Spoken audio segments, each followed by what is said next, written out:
Okay, so what is an avoidant? An avoidant is just someone that's avoiding themselves, right? And so avoidants operate from lack, okay? The very thing that they're avoiding is the very thing that they have to face to change it. And what avoidants do is they spend their whole life running away from themselves. They're trying to find the answer to the lack that's within them, outside of them. It's why they might cheat in relationships, or they might be anxiously attached or avoidantly attached, very clingy, hot and cold, push and pull dynamic. It's why they never feel satisfied, never feel fulfilled, project.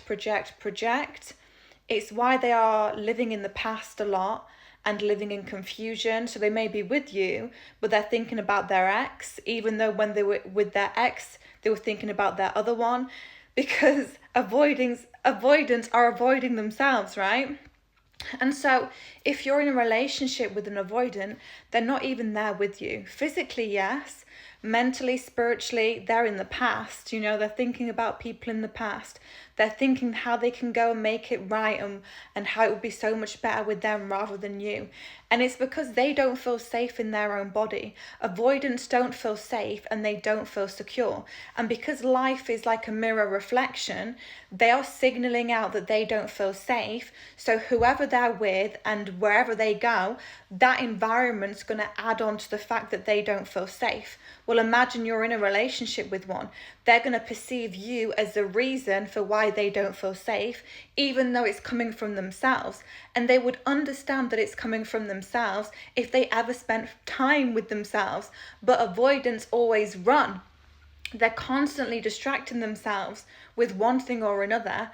And they always think the issue and the problems are with everything and everyone around them, apart from themselves.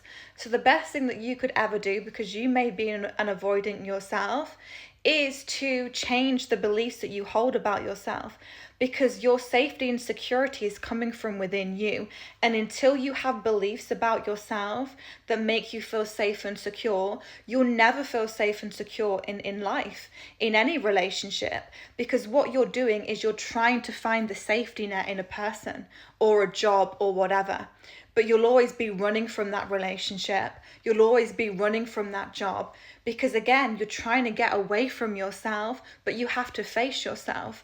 And you don't face yourself to stay in that fear and that scared little boy or girl that's within you. You face yourself so now you can save yourself, which is changing those thoughts. So you're no longer living your life through the lens of a traumatized little girl or boy, because that's really what an avoidant is. They're just operating through a traumatized child within them. They're expecting high expectations of everything and everyone around them, because they're relying on everything and everyone around them to make them feel safe, to make them feel secure, to come and rescue them from themselves. But this is impossible. You cannot rescue someone. They can only save themselves. And you do that by changing your thoughts.